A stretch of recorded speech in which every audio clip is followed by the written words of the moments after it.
Hormone secrete करते हैं वो हार्ट है, किडनी और जीआईटी। हार्मोन्स जो हमारी एएनएफ सिक्रीट करती है, एट्रियल हार्ट सिक्रीट करती है एट्रियल वॉल से एएनएफ, जो डायलेशन ब्लड वेसल्स कराती है और ब्लड प्रेशर कम कर देती है। जेजी सेल्स हमारी इराइथ्रोपोइटिन सिक्रीट करती है जो आरबीसी का फॉर्मेशन कराती है। फिर हमारे जीआईटी 4 हार्मोन सिक्रीट करती है, गैस्ट्रिन, सिक्रेटिन, सीसीके और जीआईपी। वेरी गैस्ट्रिन गुड साक्षी। अच्छा करता है। जस्ट अ मिनट साक्षी, इसके आगे का निगम आप कंटिन्यू करोगे? मैम मैं करूं? बताओ। मैम पेनक्रियास से कर देता हूँ। नहीं, जहां से उसने स्टॉप किया जीआईपी से, जीआईपी और ये 4 हार्मोन्स जो कि आपकी जीआईटी सिक्रीट करती है, वहां से स्टार्ट करो। सबसे पहले चारों हार्मोन्स का नाम बता दो। गैस्ट्रिन, सिक्रेटिन, कोलिसिएच, गैस्ट्रो, जीआईपी। फंक्शन बता दो इनका चारों का। मैम गैस्ट्रिन एक्ट करता है गैस्ट्रिक ग्लैंड पे और स्टिमुलेट करता है हाइड्रोक्लोरिक एसिड और पेप्सिनोजन। बाकी सिक्रेटिन एक्ट करता है एक्सोक्राइन पैनक्रियास एंड स्टिमुलेट करता है ma'am water and bicarbonate ion को। ठीक है।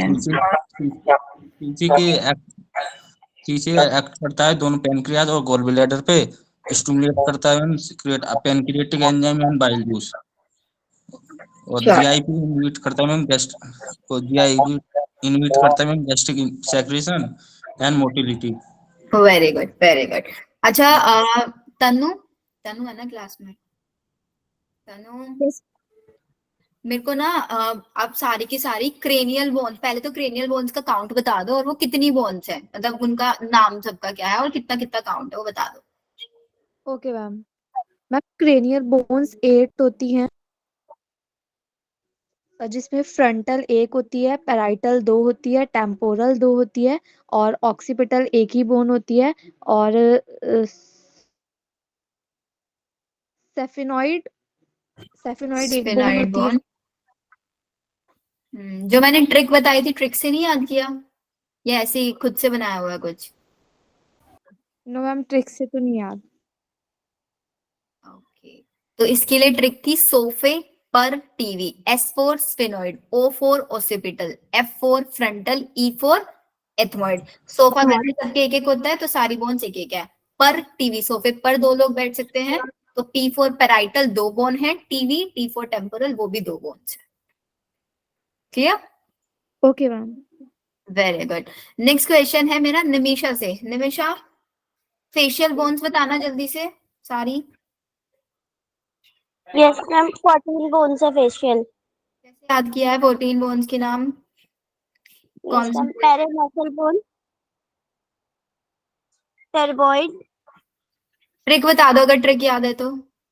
नहीं तो पापा तुमको मारेंगे, जिससे मैं डरता हूँ वेरी मच। इसमें से 2-2 काउंट वाली कौन सी है? मैम मैक्सिला से पहले सारी 2-2 काउंट वाली है, मैंडिबल से। मैंडिबल से पहले सब 2-2 काउंट। मैंडिबल 2 है और वोमर हमारी 2 है वो ना? मेरा मैंडिबल 1 है मैम, 1 है। ठीक है, 2-2 है, एक एक है, सॉरी। या यस मैम। Very good. ठीक है, नेक्स्ट जागृति। जागृति, नंदिनी, नंदिनी, नाजिया, रोहित। यस मैम बोलो भाई, yes ma'am, not in chat section. Saloni, Saloni unmute करो जल्दी से बेटा, फिर चैप्टर स्टार्ट करना है। सोनाक्षी, सुंदुस, चिंकी, आयुष, राधना। नहीं बोलोगे है ना? चलो, नहीं बोलते हो कोई बात नहीं, क्लास के एंड में पूछूंगी। अब आ जाओ जरा, breathing and exchange of gases chapter, सबसे छोटा चैप्टर है। I am in library. Okay, no worries Muskan. तो इस चैप्टर के, आई थॉट कि इस चैप्टर के आप लोगों को मैं शॉर्ट नोट्स बना के दिखाऊंगी कि शॉर्ट नोट्स कैसे बनाने हैं। तो आज इस चैप्टर को हम शॉर्ट नोट बनाते बनाते पढ़ेंगे, ठीक है? क्योंकि बहुत चैप्टर और एनसीईआरटी में काफी बार आप लोगों को करा चुकी हूँ ये चैप्टर, और होमवर्क ये रहेगा कि आप लोग इस चैप्टर को एनसीईआरटी से खुद पढ़ोगे। हाँ जी मैम, कोर्टिकोइड हार्मोन तो 3 टाइप्स के होते हैं। कॉर्टिकॉइड 3 टाइप के कौन कौन से बताओ? मैम एक मिनरल कॉर्टिकॉइड, ग्लूकोकॉर्टिकॉइड और एक कॉर्टिकॉइड। सेक्स कॉर्टिकॉइड हाँ होते हैं, लेकिन हमारी एनसीईआरटी ने सिर्फ 2 ही टाइप के दिए हुए हैं। Okay ma'am. आ जाओ, अब आप ही लोग मुझसे ना ये बनवाओगे फटाफट से। तो सबसे पहले मैं आपका लंग्स का डायग्राम बना रही हूँ। एनसीईआरटी वाला डायग्राम याद है ना सबको? Yes ma'am. मैम हाँ जी। मैम मेरी वॉइस आ रही है? हाँ हाँ आ रही है, अभी बोले हो ना आप तब से। मैंने पहले भी बोला था पर नहीं सुनाई दिया। ठीक है मैम। तो चलो, सबसे पहले आपका ये जो लंग्स है, इन लंग्स के सबसे ऊपर वाले पार्ट में क्या प्रेजेंट होता है? एपिग्लोटिस। एपिग्लोटिस। सबसे ऊपर होता है आपका एपिग्लोटिस। एपिग्लोटिस कैसे स्ट्रक्चर है? एक फ्लैप लाइक स्ट्रक्चर है, बिल्कुल ढक्कन के जैसी स्ट्रक्चर है या नहीं है? Yes ma'am. किससे बनी है ये आपका एपिग्लोटिस? किससे बनी हुई है? किसके ऊपर मैम? किससे बनी हुई है? Thin thyroid cartilage. Elastic cartilaginous से। कार्टिलेजिनस से बनी है ये। थिन इलास्टिक कार्टिलेजिनस से आपके बनी हुआ है। और एपिग्लोटिस से पहले क्या आता है? सबसे पहले आपकी 2 नॉस्ट्रल, पेयर ऑफ नॉस्ट्रल आपके अपर लिप्स के बीच होता है। और फिर इसके बाद आता है आपका नेसल पैसेज। और नेसल पैसेज आता है, मतलब नेसल पैसेज, और नेसल पैसेज के बाद आपका नेजल चैम्बर। नेजल चैम्बर आपका जाके ओपन होता है किसके अंदर? आपकी इंटरनल नर्व। फेरिंग्स के अंदर। तो सबसे बाहर है आपके ये क्या? External nostril. सिर्फ नॉस्ट्रल लिख दो इनको। Yes ma'am. सबसे पहले आपका नॉस्ट्रल्स, और ये जो पैसेज है, this passage is your nasal passage. Nasal passage के थ्रू ये ओपन होता है किसके अंदर? नेजल चैम्बर के अंदर। और फिर नेजल चैम्बर के बाद we have our pharynx. Pharynx है। फेरिंग्स जो होता है आपका यहीं पे। Pharynx is the common passage for both food and air. Yes ma'am. Food and air दोनों के लिए कॉमन पैसेज है आपका फेरिंग्स। ठीक है। और फेरिंग्स से ही नहीं, ये नीचे वाला फेरिंग्स थोड़ी ना होगा, फेरिंग्स तो ऊपर वाला होगा ना। ये तो ट्रेकिया हो जाएगा, ये तो ट्रेकिया हो जाएगा ना। ऊपर वाला फेरिंग्स लिखो। और ये ट्रेकिया है तो ये सिर्फ कौन सा पाइप है? एयर पाइप है ना। Yes ma'am. ये है सिर्फ आपका air pipe. Pharynx common passage है फूड और एयर का। फिर जो आपकी एयर वाला पाइप है, विंड पाइप है, उसके ऊपर हमने कैप लाइक स्ट्रक्चर लगा दिया एपिग्लोटिस। और फेरिंग्स ओपन होता है किसके अंदर? आपके ट्रेकिया के अंदर। किसके थ्रू? एक रीजन आता है यहाँ पे, इस रीजन को ऐसे करके लिख लेना, this region is your larynx. Larynx क्या है आपका? Sound box. Voice box. आपका जो ये फेरिंग्स है, इस फेरिंग्स के ऊपर ऐसे incomplete C shape ring like structure है। C shape cartilaginous ring like structures. और फिर ये आपका आगे 2 पार्ट में डिवाइड हो जाता है। कहाँ पे डिवाइड होता है ये आपका? एट थोरैसिक वर्टिब्रा पे ये आपका डिवाइड। अभी थोरैसिक वर्टिब्रा समझ गए ना? वो यस मैम। 7 12 थोरैसिक वर्टिब्रा तो उसके 5th में। और मेरे को बताना जो स्कैपुला था कौन कौन सी रिब्स के बीच में था? स्कैपुला सेकंड और 7th रिब के बीच में था। सेकंड और 7th रिब के बीच में था। अब ये आगे जाके ऐसे ही है ना कुछ कुछ आपके लंग्स।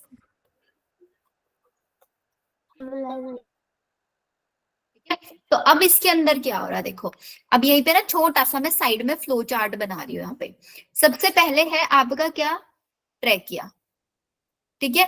ट्रेकिया आपका डिवाइड हो जा रहा है लेफ्ट और राइट ब्रोंकी के अंदर 5th थोरैसिक वर्टिब्रा पे।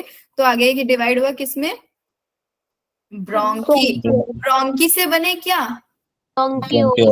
ब्रोंकियोल्स। ब्रोंकियोल से आए आपके टर्मिनल ब्रोंकियोल्स।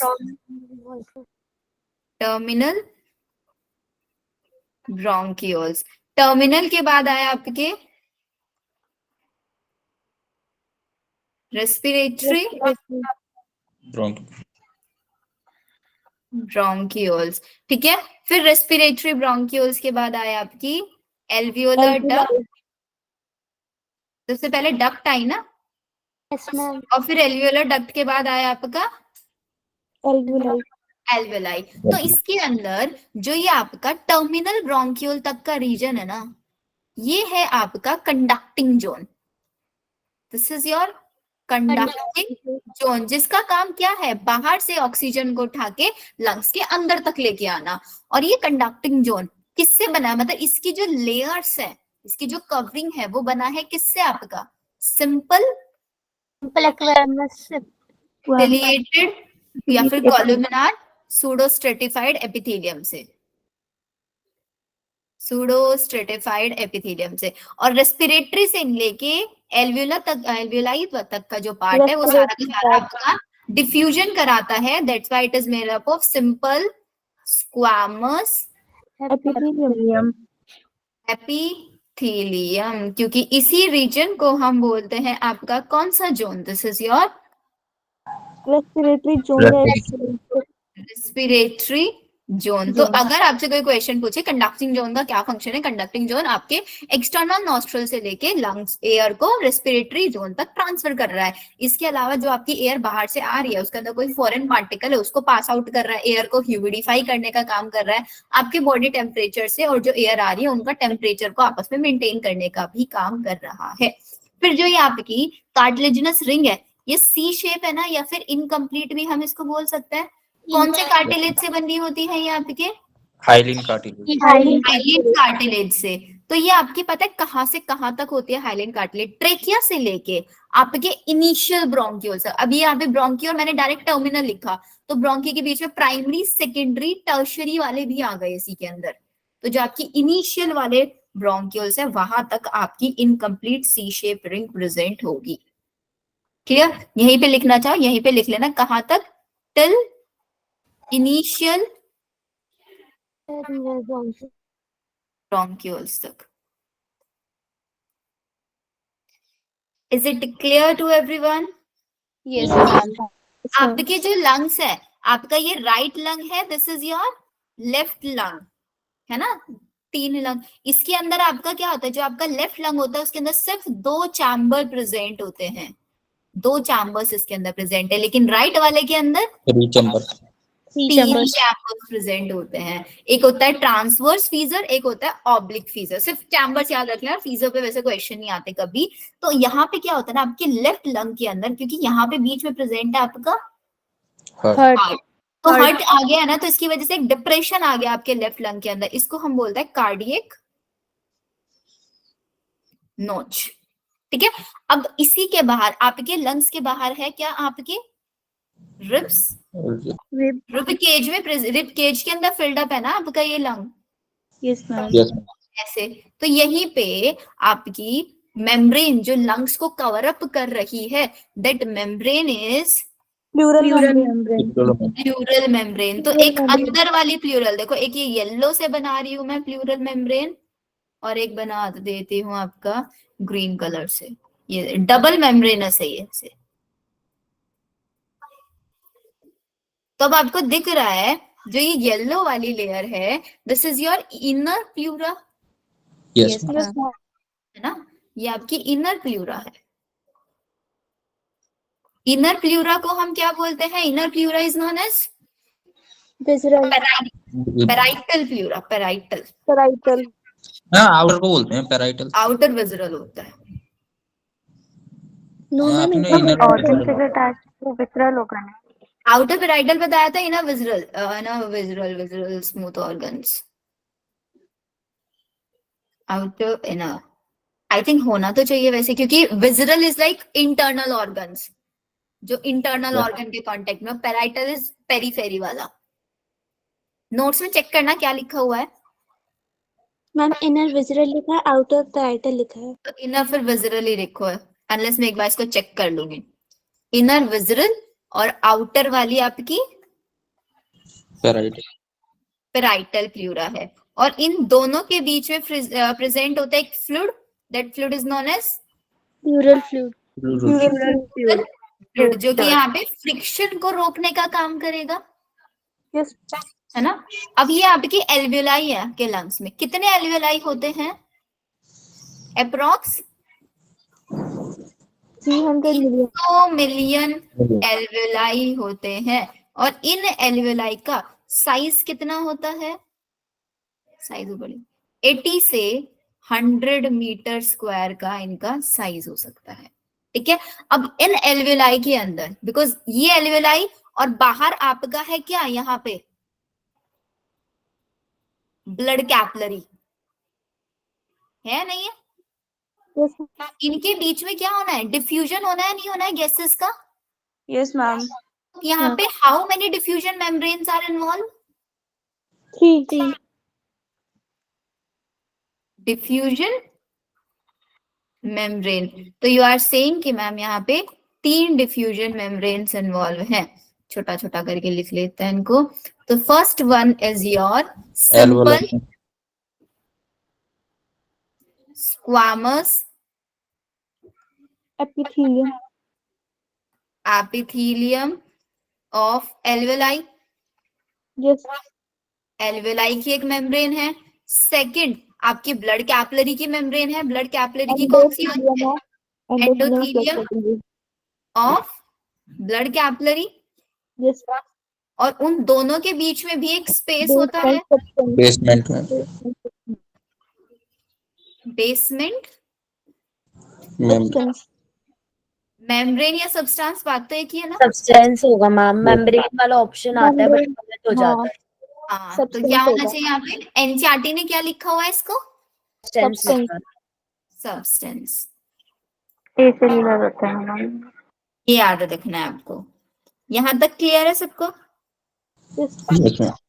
अब ये जो तीनों मेम्ब्रेन है आपके डिफ्यूजन मेम्ब्रेन, इस डिफ्यूजन मेम्ब्रेन की थिकनेस कितनी होनी चाहिए?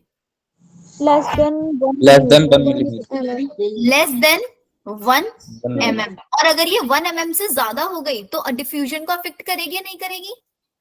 यस ठीक है, तो यहीं पे लिख लो फैक्टर्स अफेक्टिंग। तो कौन कौन से फैक्टर्स अफेक्ट करेंगे? पहला थिकनेस करेगा नहीं करेगा affect? Yes second partial pressure of gases, partial partial pressure of oxygen या फिर partial pressure of CO2। Third gases की सॉलिड सॉल्युबिलिटी भी अफेक्ट करेगी। Is it done? यस ये हमारा पूरा डायग्राम हो गया। ये हमारा सिंपल स्क्वैमस एपिथेलियम जो सब इन्होंने बताया, सब कुछ हमने यहाँ पे मेंशन कर दिया है, ठीक है। अब इसके बाद आ जाते हैं, ये तो लंग्स के बारे में था प्रॉपर कि एग्जैक्टली लंग्स के क्या होता है। अब लंग्स के अंदर हमको पता है इसी के नीचे एक मस्क्यूलर ऑर्गन होता है। Muscular organ is known as diaphragm.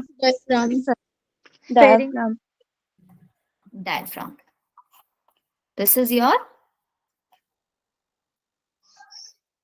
Diaphragm. और यही डायफ्राम की शेप कैसी होती है? डम्बल डोम शेप, नहीं डोम शेप, डोम शेप होती है इसकी, ठीक है। और डोम शेप से ये फ्लैट हो जाता है, सिर्फ डोम शेप से फ्लैट होगा ये। अब रेस्पिरेशन में हम लोग रेस्पिरेशन पढ़ रहे हैं, ऑब्वियसली हमको क्या पढ़ना है? 2 प्रोसेस होते हैं, इंस्पिरेशन और एक्सपायरेशन। तो अब दोनों के दोनों प्रोसेसेस में देखेंगे कि एग्जैक्टली हमारा प्रोसेस में होता क्या है। यहाँ पे एक साइड इंस्पायरेशन और एक्सपायरेशन। तो इंस्पायरेशन के टाइम पे हमें हमेशा पता है क्या होगा? ऑक्सीजन कहां से मूव करेगी? एटमॉस्फेयर से लंग्स में या फिर एल्वेलाई में मूव करेगी या नहीं करेगी? और एक्सपायरेशन के टाइम पे जो आपकी CO2 है, वो CO2 टिश्यूज से निकलेगी और एयर में जाएगी, टिश्यूज से निकल के पहले आपके एल्वेलाई तक आएगी और फिर एल्वेलाई से आपके एटमॉस्फेयर के अंदर आएगी। आएगी नहीं आएगी? तो इसका मतलब हमको क्या करना है? हमको एटमॉस्फेयर से एल्वेलाई तक गैस को लेके आना है। तो इसका मतलब आपका जो इंटरनल प्रेशर है, इंट्रापुल्मोनरी प्रेशर, वो कम होना चाहिए, ज्यादा होना चाहिए? कम होना चाहिए, नेगेटिव हो गया। कम होना चाहिए। तो इंट्रा पुल्मोनरी प्रेशर जो है वो आपका नेगेटिव होना चाहिए और इधर इट शुड बी पॉजिटिव। हमें कोई एयर लंग्स के अंदर लेके आनी है, तो हमें लंग्स के अंदर लेके आनी है, तो आपका जो थोरैसिक कैविटी है वो इंक्रीज करेगा डिक्रीज करेगा? इंक्रीज करेगा। और यहाँ पे डिक्रीज करेगा। अब इस थोरैसिक कैविटी को इंक्रीज कराने, अब थोरैसिक कैविटी हम लोगों ने स्केलेटल चैप्टर में पढ़ा है, आपका डॉर्सली पीछे की साइड से वर्टिब्रल कॉलम, वेंट्रली स्टर्नम और लेटरल रिब से होता है, और पोस्टीरियरली देखें नीचे की साइड से डॉम शेप डायफ्राम होता है नहीं होता है? तो इंस्पिरेशन के टाइम पे यहाँ पे एक स्पेशल टाइप की मसल्स वर्क करती हैं, एक्सटर्नल इंटरकॉस्टल मसल्स। तो ये एक्सटर्नल इंटरकॉस्टल मसल्स क्या करती है यहाँ पे? कॉन्ट्रैक्ट करती है। और एक्सपायरेशन के टाइम पे इंटरनल इंटरकॉस्टल मसल्स कॉन्ट्रैक्ट करेंगी। तो जब आपकी एक्सटर्नल इंटरकॉस्टल मसल्स है, ये किस एक्सिस में कॉन्ट्रैक्ट करती है? इस एक्सिस के ऊपर क्वेश्चन आता है। Ventral axis. अब डॉर्सल साइड में क्या है आपका? डॉर्सल साइड में आपका वर्टिब्रल कॉलम है, और वेंट्रल साइड में आगे की साइड क्या है आपका? स्टर्नम है। तो इसका मतलब ये प्रेशर किसके ऊपर डालते हैं? ये आपकी vertebral column sternum. Yes Manisha बोलिए, बोलो मनीषा। मैम इसमें तो एंटीरियो पोस्टीरियो एक्सिस लिख रखा है। बताऊंगी वो भी। जब आपकी एक्सटर्नल इंटरकॉस्टल मसल्स है, तो आपका जो थोरैसिक कैविटी वो इंक्रीज करता है, किस एक्सिस में इंक्रीज करता है? एक्सटर्नल इंटरकॉस्टल मसल कॉन्ट्रैक्ट करती है, थोरैसिक कैविटी इंक्रीज होता है, तो वो करता है आपका डोर्सो वेंट्रल एक्सिस के अंदर। एंटीरियो पोस्टीरियर वाला भी अभी बताती हूँ। थोरैसिक कैविटी इंक्रीज करता है किसकी वजह से? दो रीजन है थोरैसिक कैविटी के इंक्रीज करने के। एक तो आपकी एक्सटर्नल इंटरकॉस्टल मसल्स कॉन्ट्रैक्ट करेंगी, और एक आपका डायफ्राम कॉन्ट्रैक्ट करेगा। डायफ्राम कॉन्ट्रैक्ट करेगा। अभी कॉन्ट्रैक्ट में क्या हो जाएगा? अपनी डॉम शेप से निकल के फ्लैट हो जाएगा। डॉम शेप से ये जब फ्लैट होगा, तो इसका मतलब देखो, अब यहाँ पे आओ थोड़ा सा, ये डॉम शेप है, तो डॉम शेप से नीचे की साइड जाएगा, तो मतलब ये थोरैसिक कैविटी का इंक्रीज कराएगा, तो अपने आप को नीचे की साइड पुश कर रहा है। तो ऊपर और नीचे एंटीरियर पोस्टीरियर एक्सिस में ही तो थोरैसिक कैविटी बढ़ेगी। Yes ma'am. याद रखना है कि जब आपका डायफ्राम कॉन्ट्रैक्ट करेगा, तो किस एक्सिस में ये थोरैसिक कैविटी इंक्रीज कराएगा? ये कराएगा आपका पोस्टीरियर एक्सिस।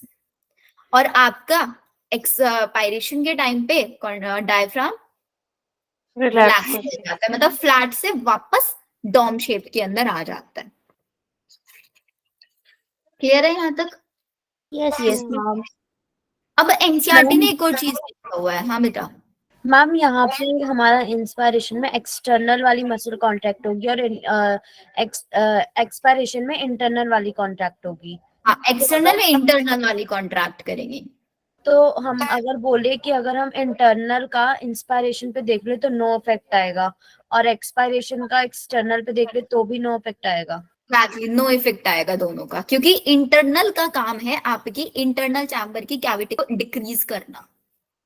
जब वो कॉन्ट्रैक्ट करेंगे, अंदर का जो थोरैसिक कैविटी वो डिक्रीज हो जाएगी, वो सिर्फ डिक्रीज कराने के लिए रिस्पॉन्सिबल है। एक्सटर्नल वाली बाहर की साइड मूव करेंगे, अपने आप को बाहर की साइड कॉन्ट्रैक्ट करेंगी, तो थोरैसिक कैविटी इंक्रीज होता है हमेशा।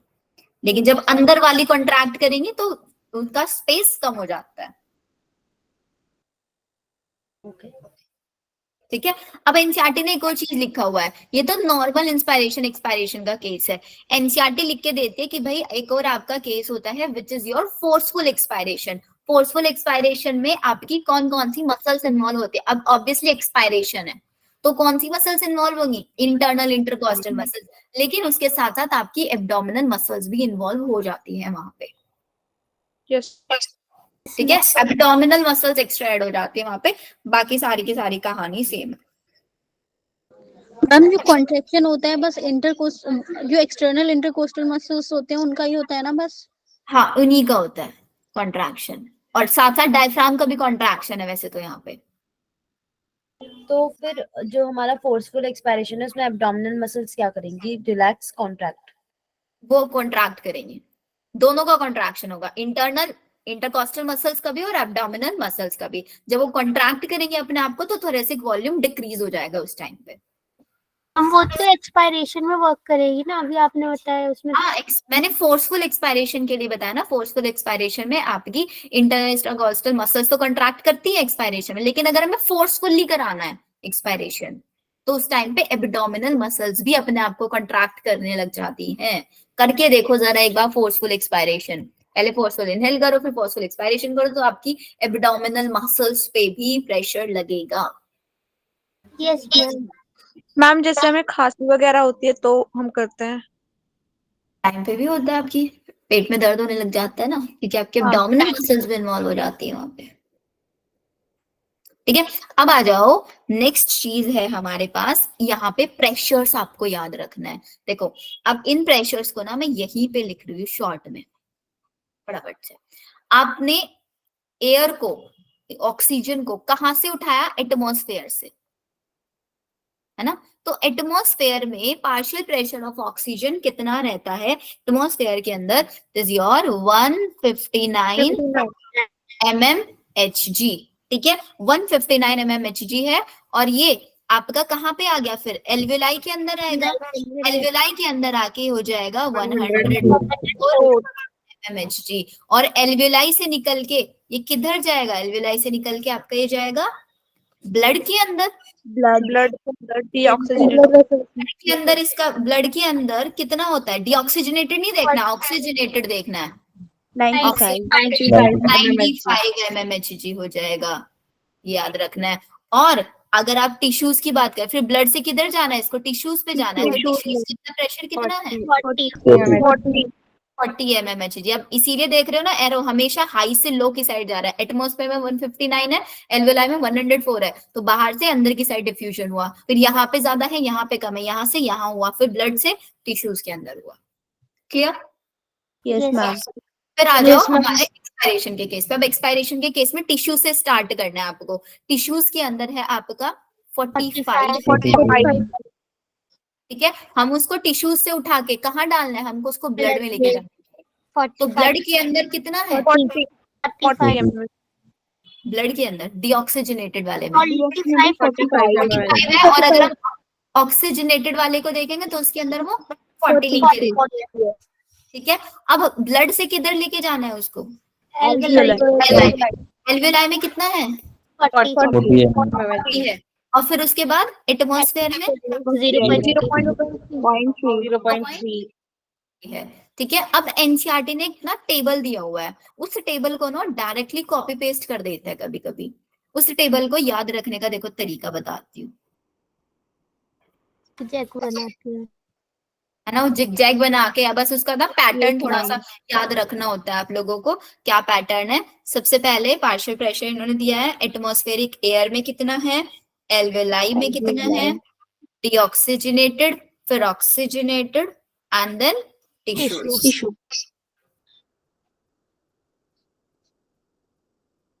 तो सबसे पहले पार्शियल प्रेशर लिखना है आपको, पार्शियल प्रेशर, और फिर आपका एटमॉस्फेयर, फिर एटमॉस्फेयर से एल्वेलाई में जाता है, एल्वेलाई से ब्लड में जाता है। तो ज्यादा सॉल्युबिलिटी किसकी है? CO2 की ज्यादा सॉल्युबिलिटी है ना, तो इसलिए पहले डीऑक्सी लिखें। कितनी परसेंट, कितना टाइम सॉल्युबिलिटी है? 20 से 25 times as compare to O2।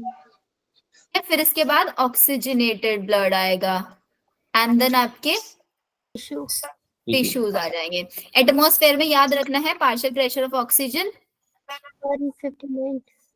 और इसका 0.3 है। ठीक है, अब जिगजैग बनाना है। कैसे बनाओगे जिगजैग? यहां से स्टार्ट करना है। कहां से करोगे इसको? एल्वेलाई से ब्लड, फिर ब्लड से ये बन गया। तो इन सब के अंदर कितना कितना है? 40 40 40 हो गया। 40 के नीचे 45, 40 के नीचे 45, जहां पे ऊपर 40 है उसके नीचे 45 बचे। कितना? ये 2 बचे। अब एल्वेलाई के अंदर आपको याद रह जाता है 100 ऑक्सीजनेटेड 95 45 और 40 कितने होते हैं? 85।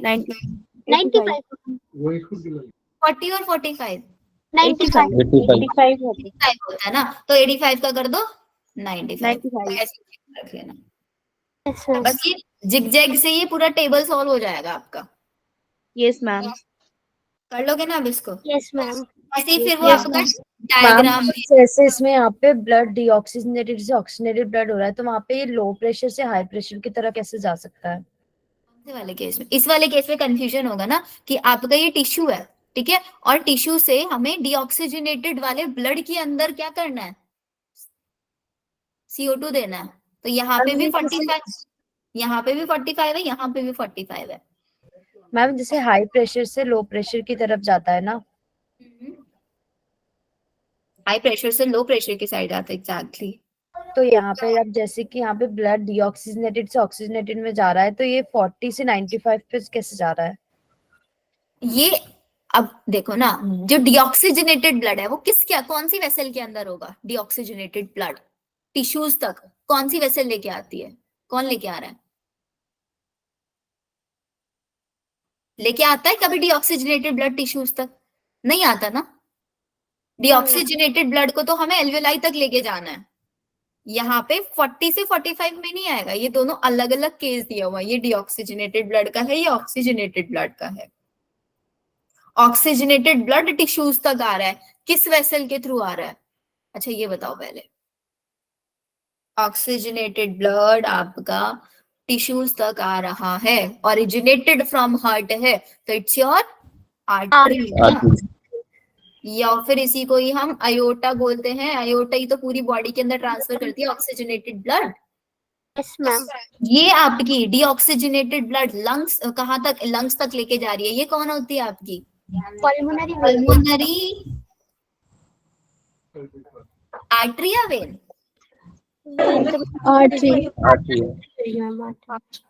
आर्टरी है ना?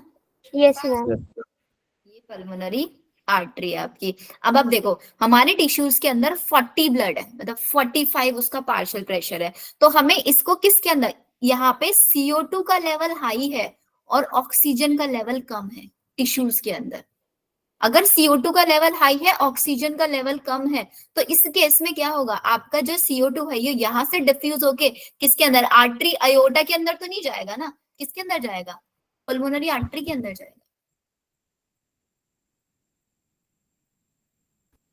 Yes ma'am. तो हम लो से हाई की तरफ ही होगा। हाँ, लेकिन अब आप एक कंफ्यूजन आपको एग्जैक्टली हो सकता है कि मैम यहाँ पे भी 45 है, यहाँ पे भी 45 है, दोनों का सेम प्रेशर है, तो फिर डिफ्यूजन कैसे होगा? तो इन्होंने एग्जैक्टली 45 लिखा हुआ है यहाँ पे, लेकिन इसके कंपैरिजन में बहुत ज्यादा होता है। क्योंकि आप खुद सोचो टिश्यूज के अंदर CO2 कॉन्टिन्यूसली बनता जा रहा है, कॉन्टिन्यूस फॉर्मेशन हो रहा है ना वहां पे। तो लेकिन हमारा जो डीऑक्सीजनेटेड ब्लड है, मतलब जो ये आपकी पल्मोनरी आर्टरी है, ये पल्मोनरी आर्टरी यहाँ से इसी ब्लड को लेके जा रही है। जितना यहाँ पे बन रहा है उतना उसको ट्रांसफर कर रही है। तो दोनों के अंदर इक्वल है या नहीं है? क्योंकि इसके अंदर तो कुछ भी नहीं है। ये इसके अंदर जो भी आ रहा है CO2 वो यहीं से तो निकल के आ रहा है टिश्यूज से। टिश्यूज से ही तो ये सारा CO2 निकल के आ रहा है। इसके अलावा और कहीं से थोड़े ना CO2 का प्रोडक्शन हो रहा है। Yes ma'am. तो इसलिए इन दोनों का सेम दिया हुआ है इन्होंने। हाई कॉन्सेंट्रेशन से लो कॉन्सेंट्रेशन की साइड डिफ्यूजन होगा गैसेस का। तो अब आपको ये याद रखना है कि हम कौन सी गैस ट्रांसफर कर रहे हैं। तो वो गैस आपका कौन सी वाली आर्टरी के अंदर जाएगा? पल्मोनरी आर्टरी के अंदर CO2 जाएगा और सिर्फ आर्टरी के अंदर O2 जाएगा। मतलब वो O2 लेके आएगा, जाएगा नहीं, लेके आएगा टिश्यूज तक। तो उसके अंदर प्रेशर ज्यादा होना चाहिए। आप खुद देखो यहाँ पे प्रेशर आपकी आर्टरी जो ऑक्सीजनेटेड ब्लड लेके आ रही है तो उसका कितना ज्यादा हाई है, और टिश्यूज के अंदर सिर्फ 40 है। तो ऑब्वियसली यहाँ से यहाँ डिफ्यूजन हो जाएगा ना। यस हाई से लो होगा फिर। दोनों के बीच में डिफ्यूजन हो जाएगा। लेकिन हमारी जो टिश्यूज है, टिश्यूज तो CO2 खुद बना रहे हैं। तो टिश्यूज से ही ओरिजिनेटेड है कौन? आपकी टिश्यू से ही मतलब ब्लड और डीऑक्सीजनेटेड ब्लड सारा का सारा किसमें जा रहा है, किसके अंदर जाएगा पहले, यहाँ से सारा का सारा ये डीऑक्सीजनेटेड ब्लड आपकी वेन कलेक्ट कर रही है या नहीं कर रही है, और फिर ये वेन इसको हार्ट के राइट एट्रियम में लेके जाएगा, फिर राइट एट्रियम से राइट वेंट्रिकल में, और फिर राइट वेंट्रिकल से पुल्मोनरी आर्टरी इसको कहाँ लेके जाएगा, एल्वेलाई में लेके जाएगा। अब आया थोड़ा बहुत समझ में? आ गया मैम। ठीक है, थोड़ा सा जो हार्ट वाला कॉन्सेप्ट है उसको रिकैप करके उसको डिटेल में लगाओगे ना तो समझ में आ जाएगा कि आखिरकार ब्लड कहाँ से निकल रहा है, किधर जा रहा है, क्या हो रहा है। चलो फिर ये वाली चीज हमको समझ में आ गई है। अब हम आ जाते हैं हमारी वॉल्यूम्स के ऊपर।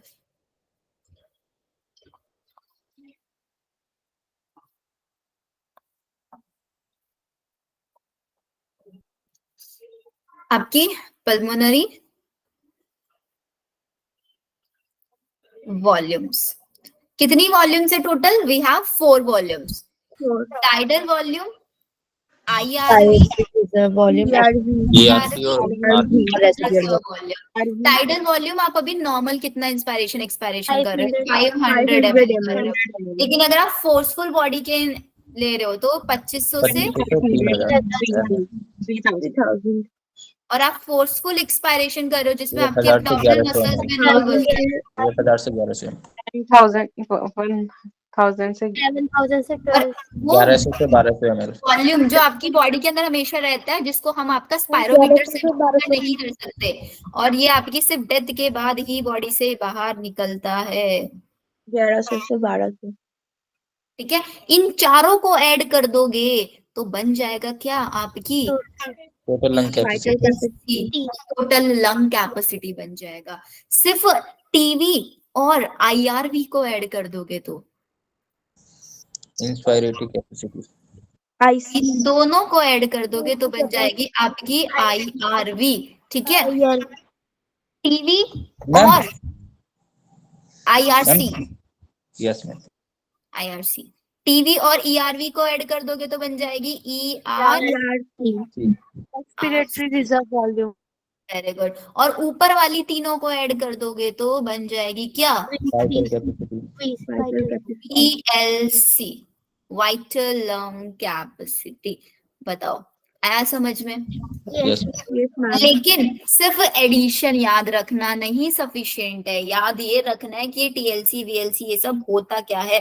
तो अगर मैं आपसे पूछूं, सिंपल क्वेश्चन है कि अब मैक्सिमम वॉल्यूम ऑफ एयर, मतलब मैक्सिमम वॉल्यूम ऑफ एयर आप कितनी बॉडी के अंदर ले सकते हो after a forceful expiration, that volume, that capacity is known as vital capacity. Forceful expiration के बाद, फोर्सफुल एक्सपायरेशन के बाद आप कितनी बॉडी के अंदर ले सकते हो, दैट्स योर VLC।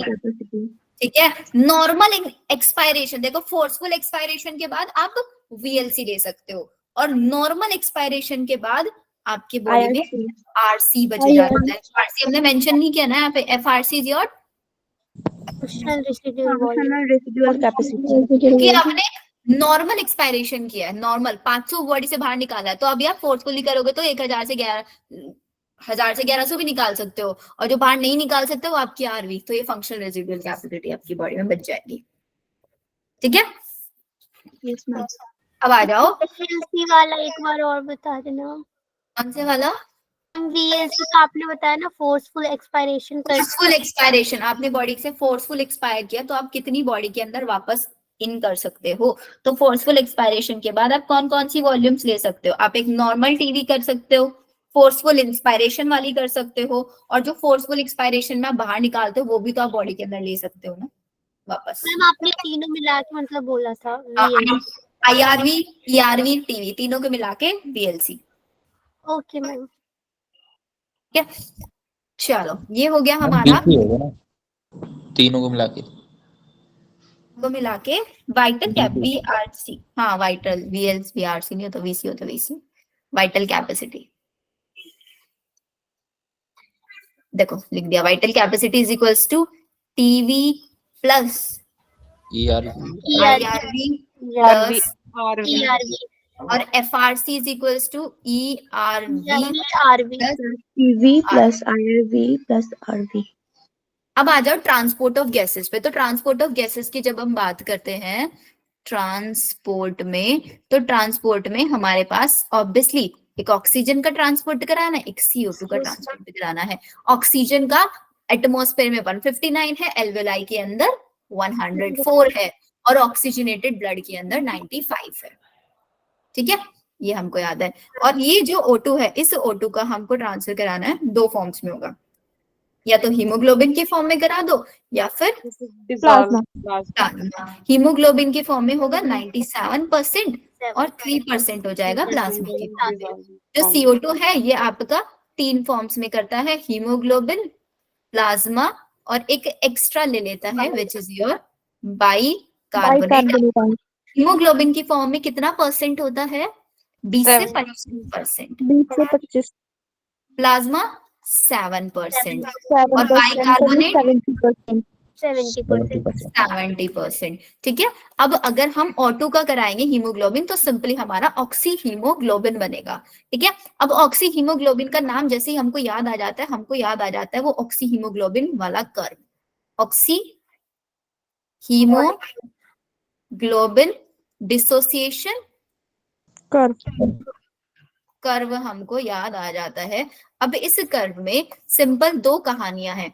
क्या कहानी है इसके अंदर? इसके अंदर कहानी ये है कि या तो आप हीमोग्लोबिन प्लस O2 करा के HbO2 बनवा लो, वही है ना, या फिर HbO2 को ब्रेक डाउन करा दो Hb प्लस O2 में।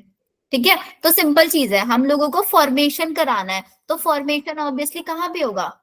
लंग्स के पास में होगा। और ब्रेकडाउन हमेशा कहाँ होगा? टिश्यूज के पास में जाके ब्रेकडाउन होगा, क्योंकि हमको ये ऑक्सीजन टिश्यूज को देना है ना, और यहाँ पे हमको एल्वेलाई से ऑक्सीजन को कंबाइन कराना है ना।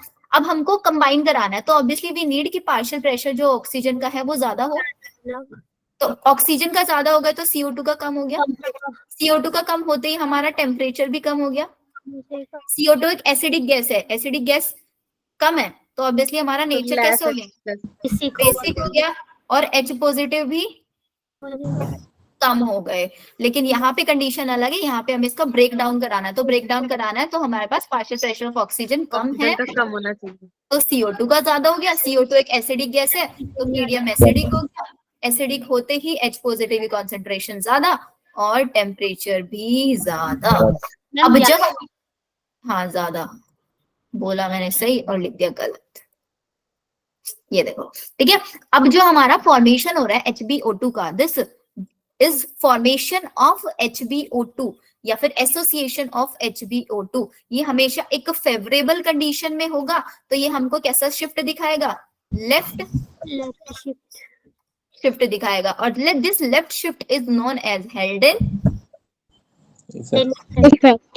हेल्डन इफेक्ट। और यहाँ पे हम डिसोसिएशन करा रहे हैं, ये अनफेवरेबल कंडीशन में होगा dissociation, and this shift is known as right Bohr shift को बोलेंगे राइट शिफ्ट, और इफेक्ट को बोलेंगे बोहर इफेक्ट, या फिर हमारी this is right shift.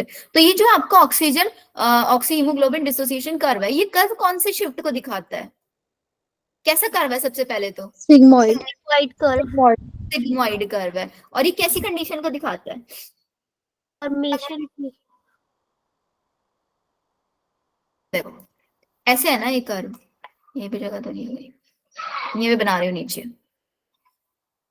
X axis पे क्या होता है? पार्शियल प्रेशर ऑफ ऑक्सीजन, तो यहाँ पे है परसेंटेज सैचुरेशन सैचुरेशन। अब हमको पता है जो हीमोग्लोबिन है, हीमोग्लोबिन के पास 4 आयरन होता है, मतलब इट्स लाइक इसके पास 4 हाथ है, तो एक हाथ से एक ऑक्सीजन पकड़ सकता है ये। Yes ma'am. तो जब एक ऑक्सीजन पकड़ा, टोटल कैपेसिटी 4 है, 4 में से सिर्फ एक ऑक्सीजन पकड़ा, तो कितना परसेंट सैचुरेशन हुआ? 25% हुआ, नहीं हुआ? 2 पकड़ लिया तो 50% हो गया, 3 पकड़ा तो 75% हो गया, ये पकड़ते ही 100% हो गया। तो ये 100%, तो इसका मतलब धीरे धीरे स्टार्ट होता है ऐसे करके, ये कहीं ना कहीं जाके फिक्स हो जाता है कर्व, और इसी के अंदर आपका ये लेफ्ट शिफ्ट आ जाता है, और इसी के अंदर ये आपका राइट शिफ्ट, इधर लेफ्ट शिफ्ट, इधर ये आपका राइट शिफ्ट आ जाता है। क्लियर ये ग्राफ सबको? Yes ma'am. यस ठीक मैम। है, अब ये सारी चीजें तो हो गई। यहाँ पे भी क्या होगा, हीमोग्लोबिन के साथ कार्ब अमीनो हीमोग्लोबिन की फॉर्म में चला जाएगा, और प्लाज्मा के लिए तो कोई कुछ प्रॉब्लम है ही नहीं है, तो प्लाज्मा के अंदर डिसॉल्व हो गया है। लेकिन अब बात आती है बाइकार्बोनेट की, कि भाई अब बाइकार्बोनेट की फॉर्म में कैसे ट्रांसफर कराएंगे। तो इसकी फॉर्म में ट्रांसफर कराते ही हमारे मन में एक प्रोसेस आ जाता है, which is your hamburger phenomenon. Hamburger phenomenon. अब इस प्रोसेस के अंदर क्या होता है, इस प्रोसेस के अंदर ये होता है, आपका जो वाटर है वो किसके साथ कंबाइन करता है, CO2 के साथ, and it form H2CO3 in the presence of which enzyme, which is your CA. CA is your carbonic anhydrase. अब यही कार्बोनिक एनहाइड्रेज एक रिवर्सिबल रिएक्शन है, इसको ब्रेक डाउन करा देता है H positive plus SCO3 HCO3 negative. अब ये जो प्रोसेस चल रहा है ना, ये प्रोसेस चल रहा है आपका किसके अंदर, RBC के अंदर, ठीक है। और इसके बाहर क्या है, बाहर है प्लाज्मा, ठीक है, ये बाहर प्लाज्मा है। तो ये बाइकार्बोनेट जो है ये निकल के आ गया किसके अंदर, प्लाज्मा के अंदर। अब अंदर नेगेटिव आयन की कमी हो गई, बाहर नेगेटिव आयन ज्यादा हो गए, तो इसको बैलेंस करने के लिए हम लोगों ने क्लोराइड अंदर शिफ्ट करा दिया, and this shift is known as chloride shift. Chloride shift हम इसको बोल देते हैं। This is your chloride shift, ठीक है। मैम यहाँ पे क्लोराइड शिफ्ट क्यों है, एक बार और बताना। क्योंकि अंदर से हम लोगों ने नेगेटिव आयन को बाहर शिफ्ट किया है, तो अंदर नेगेटिव आयन की कमी हो गई, बाहर नेगेटिव आयन ज्यादा हो गए, डिसबैलेंस हो गया, हुआ ना डिसबैलेंस। तो इस डिसबैलेंस को मेंटेन करने के लिए बाहर से Cl नेगेटिव अंदर चले जाते हैं, और ये Cl नेगेटिव कहाँ से आते हैं, ये NaCl से आता है, NaCl ब्रेक हो जाता है, तो ये जो Na है ये Na इसके साथ कंबाइन करा के क्या बना लेता है, NaHCO3 बना लेता है, और ये प्लाज्मा के अंदर घुल जाएगा, डिसॉल्व हो जाएगा, और प्लाज्मा के थ्रू कैसे पहुंच जाएगा, एल्वेनाई तक पहुंच जाएगा। लेकिन अब ये जो प्रॉब्लम है ना, प्रॉब्लम इस हाइड्रोजन आयन की भी है कि अंदर हाइड्रोजन आयन इकट्ठे होते चले जा रहे हैं, high concentration of hydrogen ion बनती जा रही है। क्या होगा, एसिडिक हो जाएगा हमारा आरबीसी को एसिडिक नहीं करना है। तो अब इसी केस में हमारे पास एक और चीज है ना, हीमोग्लोबिन, ऑक्सी हीमोग्लोबिन है। तो हाई हाइड्रोजन आयन कॉन्सेंट्रेशन में क्या हो रहा था, हाई हाइड्रोजन आयन कॉन्सेंट्रेशन में HbO2 टूट रहा था नहीं, ये देखो। तो यहाँ पे भी वही होगा, हाई हाइड्रोजन आयन कॉन्सेंट्रेशन मिलते ही ये HbO2 Hb प्लस O2 में, क्योंकि यहीं पे पास में हमारे क्या है, टिश्यूज हैं, टिश्यूज से CO2 तो ले लिया, O2 भी तो देना है ना उनको, तो ये O2 निकल के यहाँ चला जाएगा। अब ये हीमोग्लोबिन इस H के साथ बाइंड कर जाएगा, हीमोग्लोबिन प्लस H पॉजिटिव मिलके HB बना लेंगे, मतलब हीमोग्लोबिनिक एसिड बना लेंगे, हीमोग्लोबिनिक एसिड, जिसकी वजह से अंदर हाइड्रोजन आयन की कॉन्सेंट्रेशन जो बन रही थी वो नहीं बनेगी। तो इसका मतलब यहाँ पे जो हीमोग्लोबिन है, मतलब ऑक्सी हीमोग्लोबिन को लिख लो, एक बफर की तरह काम कर रहा है, नहीं कर रहा है, यस, पीएच को मेंटेन करके चल रहा है। और हमारा वो शिफ्ट वाला कॉन्सेप्ट भी क्लियर हो गया यहाँ पे, ये जो शिफ्टिंग कर रहे थे वो सब सही है। तो इसलिए ये पूरा का पूरा आपका हैमबर्गर आया समझ में? Yes ma'am. मैम एक बार इसका क्विक रिकैप एक बार दोबारा करवा दो। देखो इसमें क्या करना है ना, हमको CO2 का ट्रांसफर कराना है किस फॉर्म में, बाइकार्बोनेट की फॉर्म में, जो कि होता है अराउंड 70%।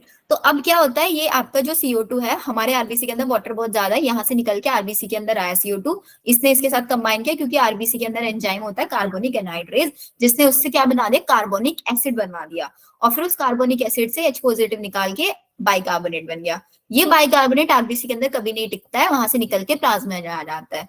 प्लाज्मा के अंदर NaCl ब्रेक हो रहा होता है, तो उससे Na के साथ ये कंबाइन कर जाता है। अब अंदर नेगेटिव आयन की कॉन्सेंट्रेशन कम हो गई, बाहर ज्यादा हो गई, तो उसको बैलेंस करने के लिए अंदर से क्लोराइड अंदर चले जा रहे, बाहर से क्लोराइड अंदर जाने लग जाता है, which is known as chloride shift, जो कि एक आयनी ग्रेडियंट को मेंटेन करने के लिए कराई गई है। ये सब हुआ, लेकिन साइड बाय साइड हमको दिख रहा है H पॉजिटिव भी तो बहुत ज्यादा एक्यूमुलेट होते जा रहे हैं अंदर।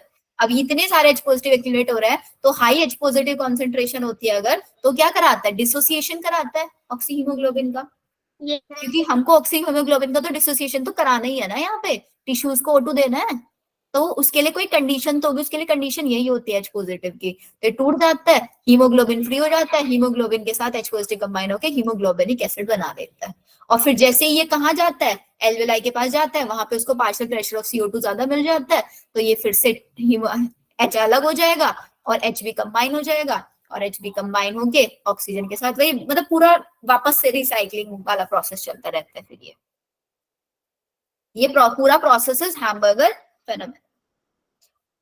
अब नेक्स्ट चीज आती है कि जो 100 ml ऑफ ऑक्सीजनेटेड ब्लड कितना ऑक्सीजन कैरी करता है, 5 ml, और 100 ml ऑफ डीऑक्सीजनेटेड ब्लड कितना CO2 कैरी करता है, 4 ml। 4 ml। अब आ जाओ जरा इसके रेगुलेशन के ऊपर। देखो ये हो गए हमारे शॉर्ट नोट्स, तो ज्यादा ही छोटे हो गए, बट रेगुलेशन। अब रेगुलेशन के अंदर हमको पता है रेगुलेशन का सिग्नल जो है हमेशा वो या तो CO2 देगा या फिर H पॉजिटिव देगा। एनसीईआरटी डायरेक्ट हमको लिखते हैं कि भाई ऑक्सीजन का लेवल हाई हो या कम हो, इट डजेंट मैटर, वो कभी भी हमारे रेगुलेशन नहीं करेगा किसी भी चीज का। अब अगर बॉडी के अंदर H पॉजिटिव और CO2 की कॉन्सेंट्रेशन बहुत ज्यादा हो रही है, तो ज्यादा होते ही इसका सिग्नल जाता है आपका रेस्पिरेटरी सिग्नल कहाँ जाते हैं, मेड्यूला के पास।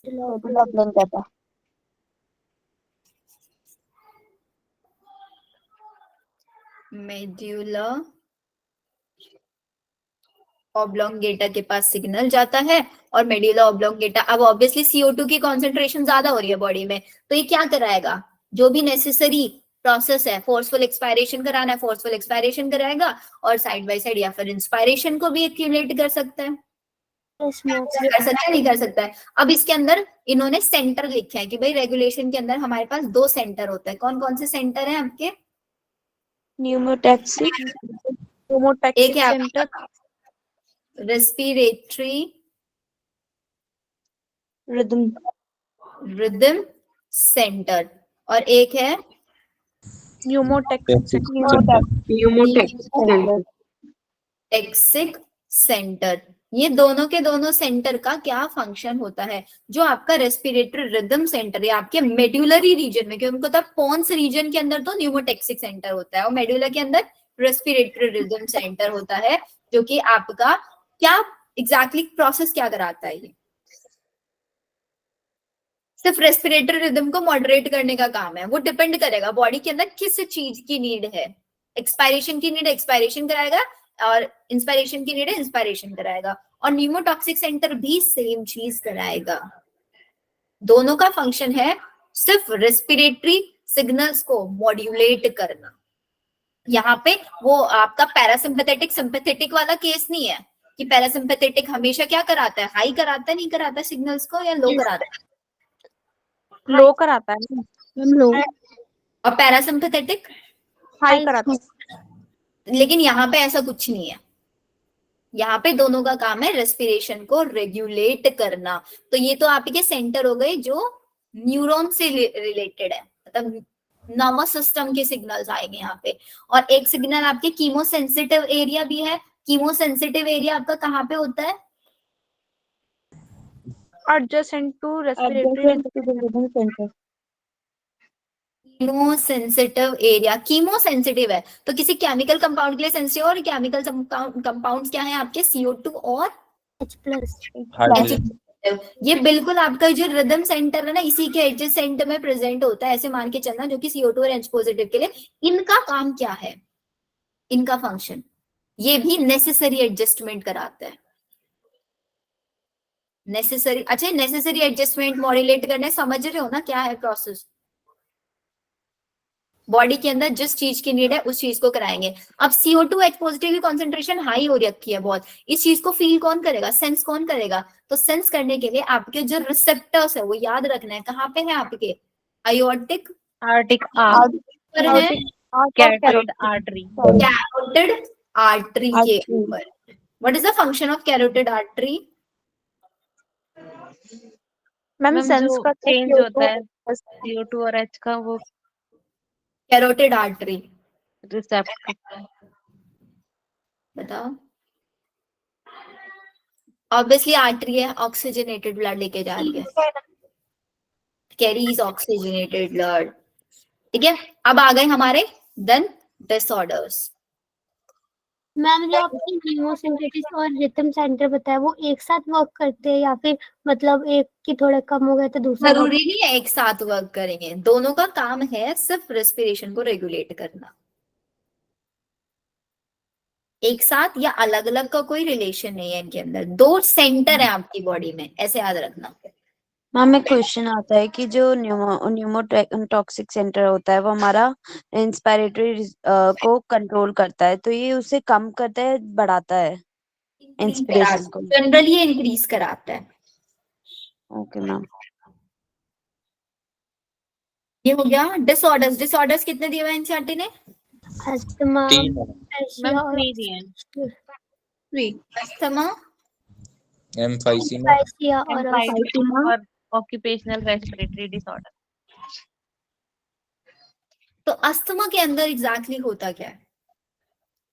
सबसे पहले inflammation of bronchi and bronchioles. कैसे पहचानेंगे? वीजिंग साउंड आएगी आपके रेस्पिरेशन में, ठीक है। और होती किस वजह से है ये?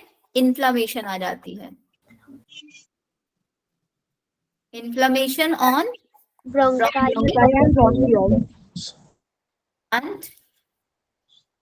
ब्रोंक्यूल्स।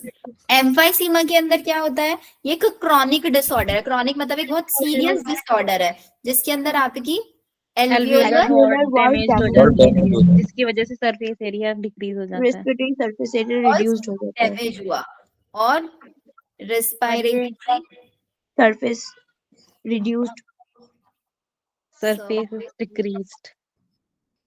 रिड्यूस्ड हो गया, ठीक है। सबसे major cause cigarette smoking, cigarette smoking. Smoking.